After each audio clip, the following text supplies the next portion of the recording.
Beshem Ha'af, Ve'haben, Ve'ruah HaKodesh, Ha'elohim Echad. Di dalam nama Bapa dan Putra dan Roh Kudus, Allah yang Esa. Amin. Shalom, selamat pagi. Kita akan membicarakan satu film serial, The House of David, mengangkat suatu topik yang sangat kontroversial. Benarkah Daud adalah anak haram dari Isai? Amazon Studio telah merilis serial film kontroversial The House of David. Primernya telah ada sejak Februari tahun 2025 yang menelusuri kehidupan Daud dari asal-usulnya yang sederhana hingga pemerintahannya yang kontroversial, namun tetap diberkati Allah sebagai Raja Israel. Bangsa pilihan Allah, Am Segulah. Film serial ini mengadaptasi teks-teks kitab suci, juga teks ekstra biblikal, yaitu teks tradisi Yahudi ke dalam sebuah karya film yang menghadirkan tantangan. Di situ menghadirkan banyak alternatif kisah yang berasal dari celah dan pertanyaan yang tak terjawab dalam narasi kitab suci yang dianggap tidak lengkap, dan itu seringkali menimbulkan alternatif cerita yang biasanya dicatat di dalam kitab-kitab tradisi Yahudi atau sumber kitab-kitab apokrifa untuk mengisi ketidaklengkapan kisahnya. Mereka mengemasnya dalam bentuk seolah untold story. Dan ini tentu saja menarik bagi para pembuat film. Untuk kisah-kisah alternatif ini biasanya membuat golongan gerejawi langsung naik pitam, mengatakan film ini sesat. Lalu para penonton Kristen cenderung menyalahkan penulis skenario film itu ketimbang mencari sumber-sumber materinya. Sebuah film tentu saja sering dibuat tambah-tambahan bumbu-bumbu cerita untuk memberikan nilai dramatis dari suatu gagasan hipotesis yang dianggap masuk akal secara tekstual untuk menciptakan produksi film yang menarik minat penonton. Dalam film The House of David, para kreator film ini memberikan narasi yang menggambarkan Daud sebagai anak haramnya Isai. Interpretasi ini tentu saja mengejutkan penonton, memunculkan pertanyaan, apakah penggambaran ini valid? Jika benar, Daud adalah anak haram, bahasa Ibraninya mamser dari Isai, maka Daud seharusnya tidak akan pernah menjadi bagian dari jemaat Tuhan di Israel. Apalagi sebagai Raja Israel yang keturunannya nanti terhitung sebagai garis mesianik di dalam pemerintahan ilahi yang kekal. Dicatat di dalam 2 Samuel 7 ayat 12-16. Dan tentu saja ada tatanan hukum Taurat yang ketat yang melarang anak haram, yaitu mamser, menjadi bagian jemaat Tuhan. Itu dicatat di dalam Ulangan 23 ayat 2. Kita baca. Lo yavo mamser, bikehal Adonai, gamdor asiri, lo yavo, lo bikehal Adonai. Seorang anak haram, yaitu mamser, janganlah masuk jemaat Tuhan, bahkan keturunannya yang ke-10 pun tidak boleh masuk jemaat Tuhan. Jelas peraturannya sangat ketat. Demikianlah jika kita membaca Ulangan 23 ayat 2. Terdapat narasi hukum Taurat yang jelas tidak memberikan ruang kepada kita untuk menempatkan Daud sebagai anak haramnya Isai. Namun saya dapat menerima tafsir lainnya dari kalangan tradisi rabbinik yang menyatakan bahwa Daud adalah putra sah Isai, hanya saja ia tidak diingini atau tidak dicintai ayahnya sebagaimana abang-abangnya yang lain. Kalau ini lebih bisa diterima. Ada narasi rabbinik yang menyatakan Daud adalah anak yang tidak diinginkan atau bahkan ditolak oleh ayahnya. Narasi ini memang tidak terdapat pada teks kitab suci Alkitab secara eksplisit. Pemahaman ini hanya berdasarkan tradisi Yahudi yang berkembang dalam literatur midrasik dan komentar rabbinik. Narasi ini berusaha menjelaskan mengapa Daud tidak dipanggil oleh Isai ketika Nabi Samuel datang untuk mengurapi salah satu putra Isai. 1 Samuel pasal 16. Narasi-narasi rabbinik yang menyatakan Daud kurang dicintai oleh ayahnya adalah yang pertama, Midrash Tehilim untuk Mazmur 118 ayat 22, batu yang dibuang oleh tukang bangunan telah menjadi batu penjuru.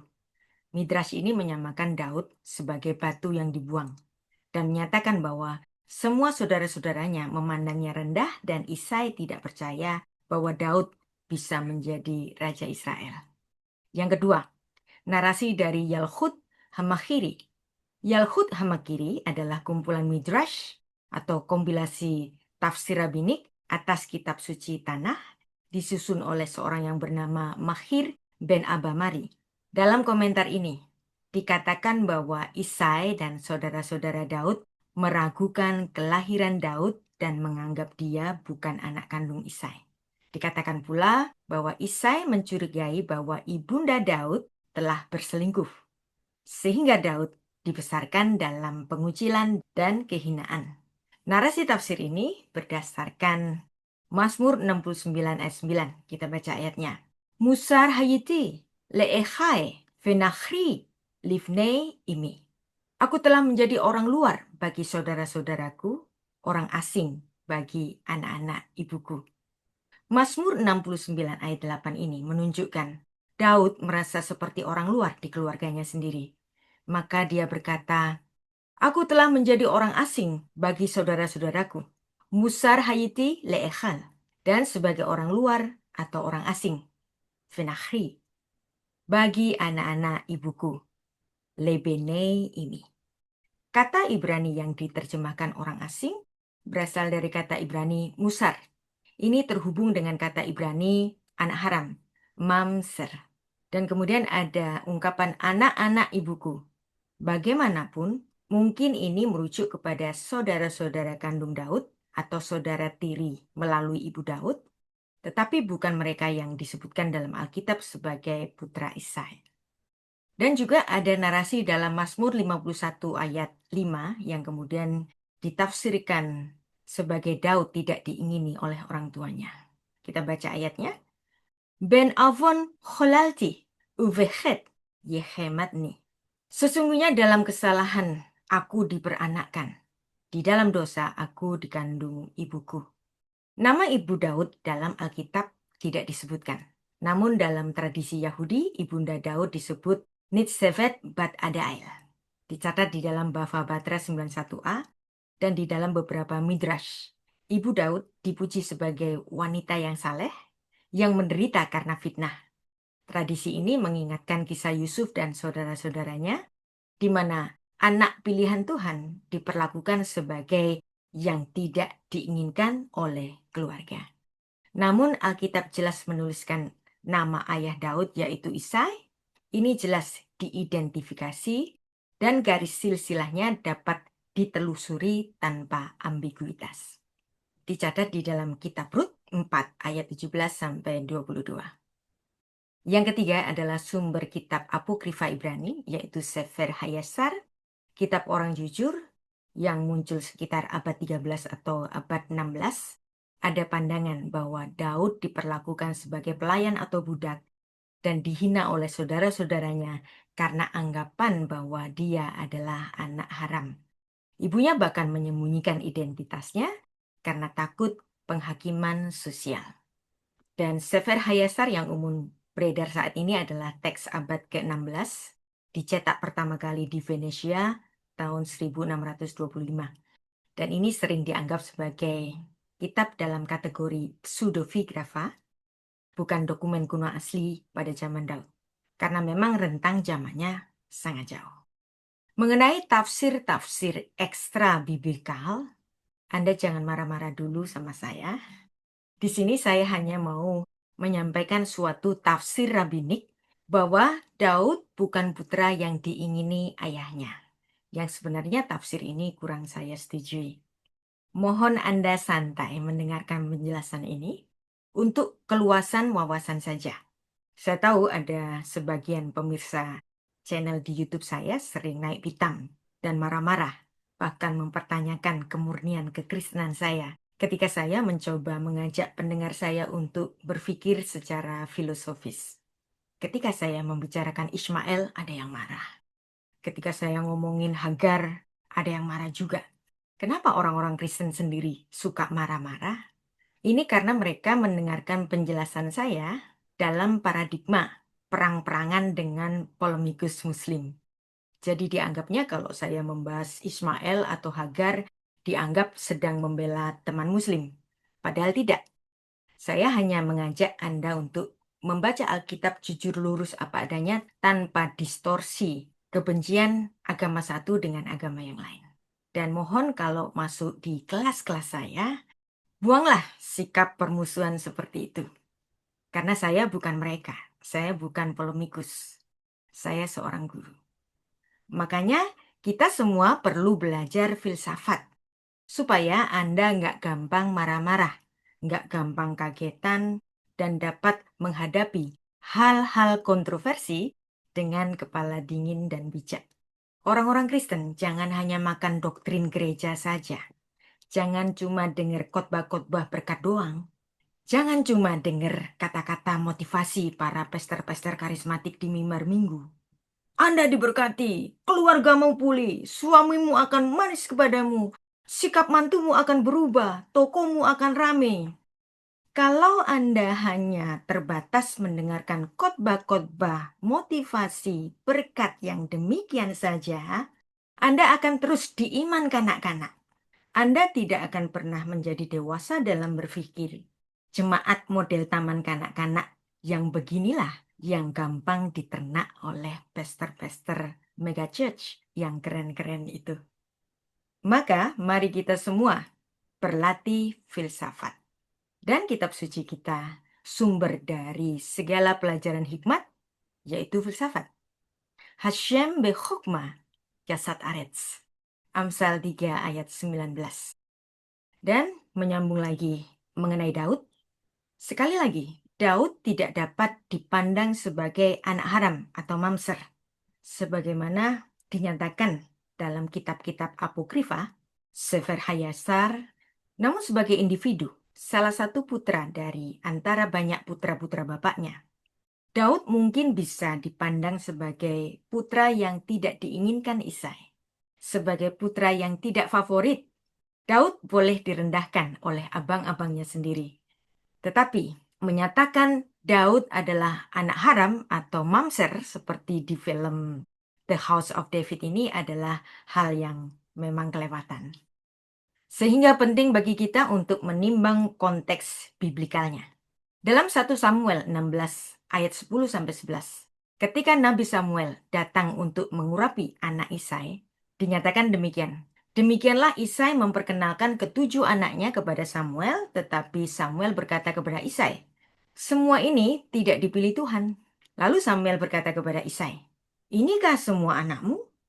Jawabnya, "Masih tinggal yang bungsu, tetapi ia sedang menggembalakan kambing domba." Teks ini menunjukkan Daud tidak dianggap cukup penting untuk dipanggil, walau semua putra-putra yang lain sudah hadir. Midras Rabbinik memperbesar kesenjangan ini dan membacanya sebagai indikasi bahwa Daud memang agaknya diremehkan sebagai bagian dari keluarga. Demikian teks yang ditulis dalam Mazmur 27 ayat 10. Ki avi ve'imi azavuni va'adonai ya asveni. Sekalipun ayahku dan ibuku meninggalkan aku, namun Tuhan menyambut aku. Lantas apa makna pernyataan Daud dalam Mazmur 118 ayat 22 mengenai batu yang terbuang, yang juga kemudian ditafsirkan secara bebas sebagai Daud anak haram atau mamser. Kita baca ayatnya dulu. Even ma'asu haboni haitah lerosh bina. Batu yang dibuang oleh tukang-tukang bangunan telah menjadi batu penjuru. Dan mari kita membaca Mazmur 118 ayat 22 dalam tujuan teologis Midrash untuk keberadaan Daud di keluarganya, yang menekankan tema penolakan dan pemilihan Allah. Seringkali Allah memilih orang yang ditolak manusia. Dan teks ini membangun narasi mesianik, bahwa Daud sebagai figur, Daud sebagai leluhur dari Mesias, dia sekaligus menjadi lambang batu yang dibuang tetapi dijadikan batu penjuru. Ayat ini kemudian dikutip dalam Perjanjian Baru di dalam Matius 21 ayat 42.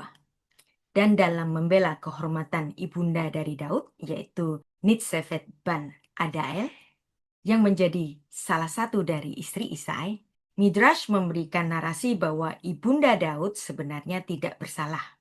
Ia adalah perempuan yang setia dan bahwa Allah tahu kebenarannya sejak semula.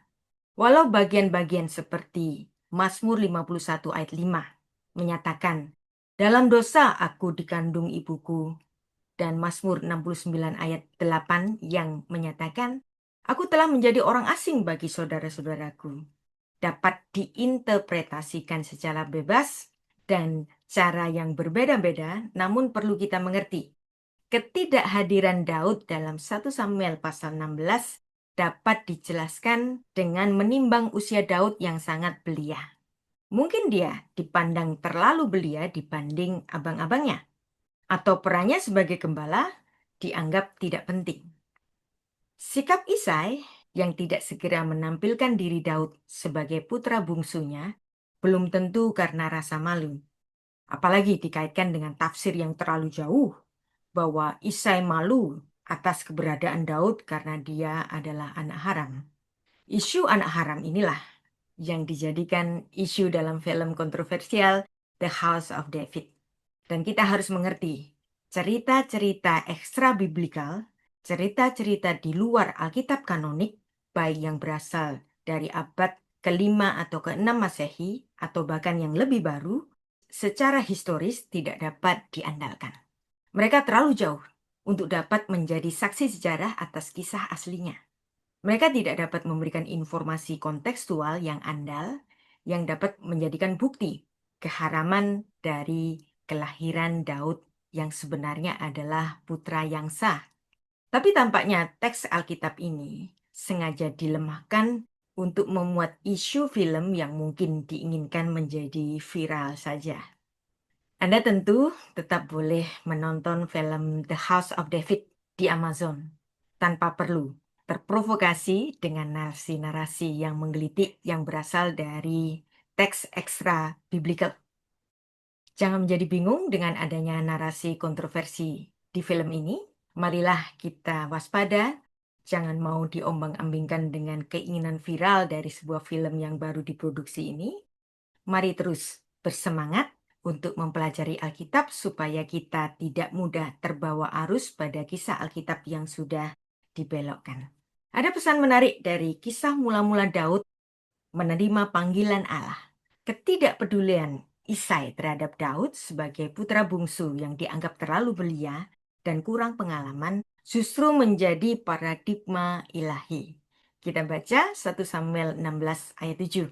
Vayomer Adonai el Shmuel, al tabet el mar'ehu, ve'el gevuha, komato ki me'astihu, ki lo asher yir'eh ha'adam, ki ha'adam yir'eh la'enaim, vadonai yir'eh la'levav. Tetapi berfirmanlah Tuhan kepada Shemuel, janganlah pandang parasnya atau perawakannya yang tinggi, sebab aku telah menolaknya. Bukan yang dilihat manusia, yang dilihat Allah. Manusia melihat apa yang di depan mata, tetapi Tuhan melihat hati. Daud yang pernah diabaikan sebagai manusia, ternyata dia dipilih Tuhan untuk menjadi Raja Israel. Ini mengajarkan bahwa nilai manusia ditentukan oleh Allah, bukan oleh manusia. Inilah sisi positif mengenai tertolaknya Daud. Ini untuk menjadi pelajaran kehidupan yang berharga bagi kita. Seperti Daud, dia dulu pernah diremehkan di antara keluarganya sendiri. Namun kemudian Daud menjadi yang terkemuka. Ketika kita dipanggil Tuhan untuk melayaninya, kita semua berawal dari kurangnya pengalaman. Namun Tuhan tentu saja memperlengkapi kita dengan hikmat kebijaksanaan darinya dan pernyataannya bahwa dia berserta kita dalam studi, dalam berlatih, dalam melakukan keputusan-keputusan penting, dan kita semua diundang untuk bangkit dari pinggiran untuk menyanyikan mazmur syukur, mazmur pertobatan, dan pujian, dan marilah terus kita percaya bahwa hidup kita ini dapat ditenun menjadi kain permadani yang indah untuk menuju jalan perjanjian yang kekal dengan Allah. Kiranya kita semua melangkah maju untuk penuh terinspirasi dengan Roh Kudus dan tetap beriman bahwa Allah sendirilah yang memanggil dan mengangkat seorang anak gembala biasa untuk menjadi raja dari bangsa pilihan Allah, Segula. Demikian pun kita, Anda dan saya yang tidak layak ini kemudian dilayakkan di dalam panggilan Allah yang memberikan kesempatan bagi kita untuk menjadi warga kerajaan surga. Mari kita tetap setia. Beshem Ha'af, Ve'aben, Veruah HaKodesh, Ha-Elohim Echad. Di dalam nama Bapa dan Putra dan Roh Kudus, Allah yang Esa. Amin.